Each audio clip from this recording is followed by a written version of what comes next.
effectuer un exercice sur comment équilibrer son alimentation.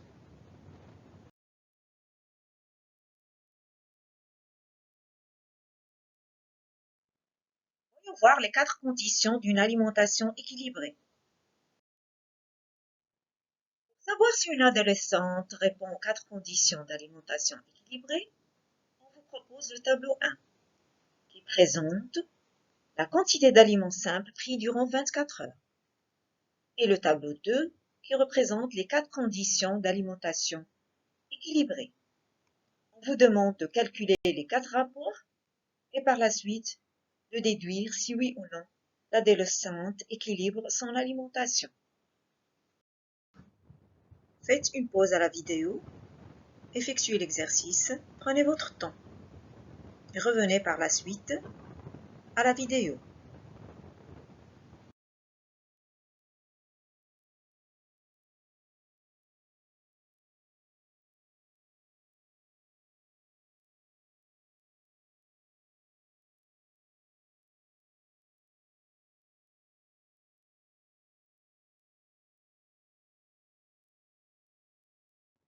On va répondre à la première question, qui est le calcul des 4 rapports.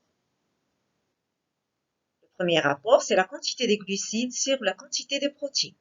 La quantité des glucides est égale à 300 grammes. Il est divisé par la quantité des protéines, qui est égale à 120. Le résultat est égal à 2,5. Le deuxième rapport, c'est la quantité des lipides sur la quantité des protéines. Elle doit être égale à 1. La quantité des lipides est égale à 100. Les protéines égale à 120. Donc on va diviser 100 sur 120. Elle est égale à 0,8.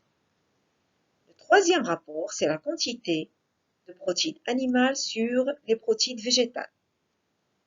Les protéines animales égale à 100, alors que les protéines végétales, ils sont égales à 20. On divise donc 100 sur 20 et elle va être égale à 5. Le quatrième rapport, c'est la quantité de calcium sur la quantité de phosphore. Donc 800, elle va être divisée par 400 qui est la quantité de phosphore. Elle va être égale à 2.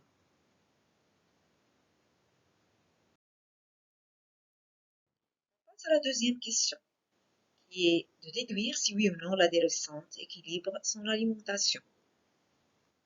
On a pour le premier rapport 2,5. Elle est inférieure à 3,5. Donc elle n'est pas comprise entre 3,5 et 5. On peut dire donc que cette adolescente n'équilibre pas entre les glucides et les protéines. Pour le deuxième rapport, 0,8, elle est différente de 1. Donc l'adolescente aussi n'équilibre pas entre les lipides et les protéines. Le troisième rapport, 5, est supérieur au 1 tiers. On peut dire donc que cette adolescente équilibre entre les protéines animales et les protéines végétales. Le dernier rapport, 2, elle est supérieure à 1. Donc, cette adolescente excède dans la quantité de calcium. On peut dire donc qu'elle n'équilibre pas entre le calcium et le phosphore.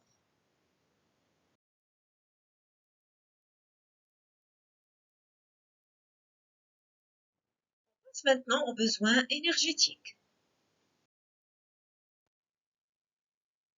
On va prendre le premier tableau qui représente la quantité d'aliments simples pris durant 24 heures.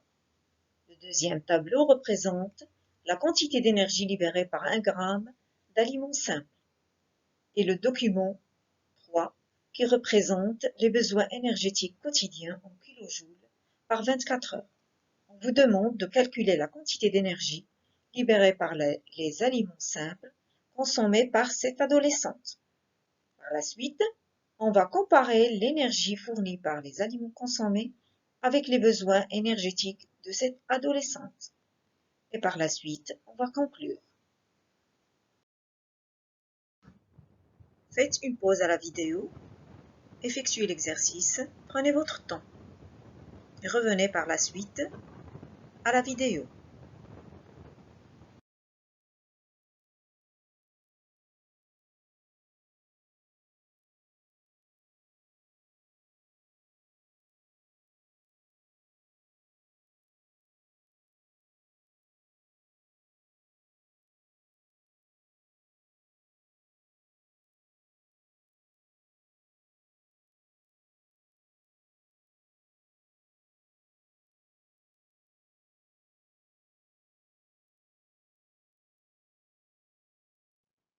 donc au calcul de la quantité d'énergie libérée par les aliments simples qui sont les glucides, les lipides et les protéines. On va écrire la quantité consommée. Les glucides, c'est 300 grammes. Les lipides, c'est 100. Et les protéines, c'est 120. L'énergie libérée, elle est égale à la quantité consommée, qui est 300, fois la quantité d'énergie libérée par les glucides, qui est 17. Et on va diviser par 1 gramme. Ça vaut 5100 kJ. Pour les lipides, on va écrire la quantité de lipides qui est 100 fois la quantité d'énergie qui est 38 kJ divisé par 1. Elle vaut 3800 kJ. Pour l'énergie produite par les protéines, c'est la quantité des protéines qui est 120 fois la quantité d'énergie libérée par les protéines qui est 17 divisé par 1. Elle est égale à 2040 kJ. Par la suite, on va calculer la quantité totale d'énergie libérée par les aliments consommés. Donc, elle est égale à la quantité d'énergie libérée par les glucides plus la quantité d'énergie libérée par les lipides plus l'énergie libérée par les protéines. Donc, c'est 5100 plus 3800 plus 2040. Elle est égale à 10 940 kJ. On passe à la comparaison entre l'énergie fournie par les aliments consommés, c'est-à-dire 10 940, avec les besoins énergétiques de cette adolescente, qui est 10 000 kJ. Donc, notre réponse, c'est l'énergie fournie par les aliments consommés est supérieure aux besoins énergétiques de cette adolescente. Parce que 10 940 est supérieur à 10 000, qui sont les besoins de cette adolescente. Donc, on écrit la réponse comme suit. L'énergie fournie par les aliments consommés est supérieure aux besoins énergétiques de cette adolescente. Cinquièmement, conclu, on peut conclure que cette adolescente n'équilibre pas dans son apport énergétique, qui excède ses besoins. Sixième question. Propose des rectifications à l'alimentation de cette adolescente pour qu'elle soit équilibrée. Faites une pause à la vidéo, réfléchissez bien et répondez à la question. Puis revenez voir la solution.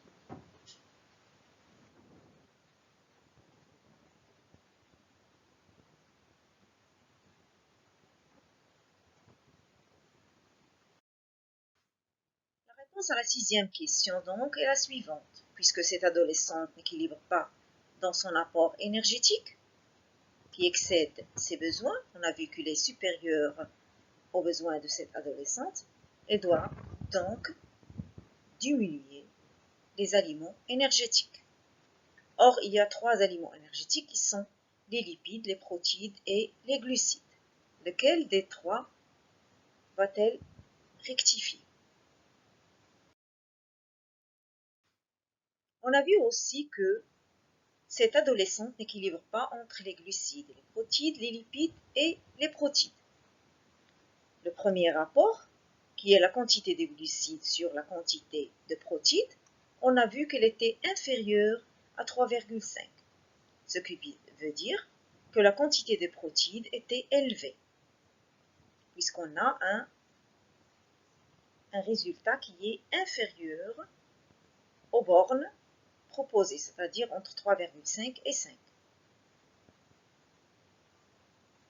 Le deuxième rapport aussi, la quantité de lipides sur la quantité de protéines est égale à 0,8 et qui était différente de 1. C'est-à-dire elle était inférieure à 1. Donc elle avait une quantité de protéines qui est élevée.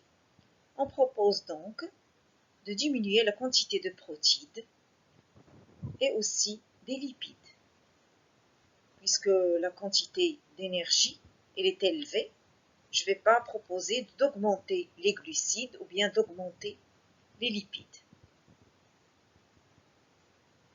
Puisqu'elle doit réduire ses aliments énergétiques, donc je propose plus de diminuer la quantité de protéines et les lipides. Pour la quantité de calcium sur la quantité de phosphore, on a vu qu'elle était supérieure à 1.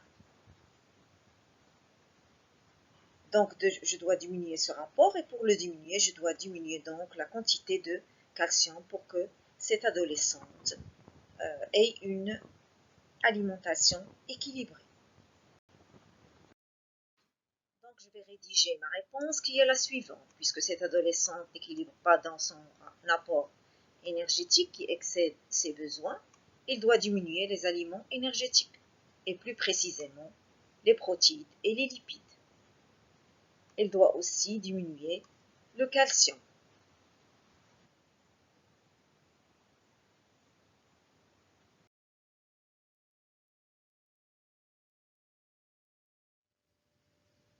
Cliquez sur abonner, j'aime si vous aimez bien sûr, et partagez notre chaîne qui est Science by Zohra. Merci.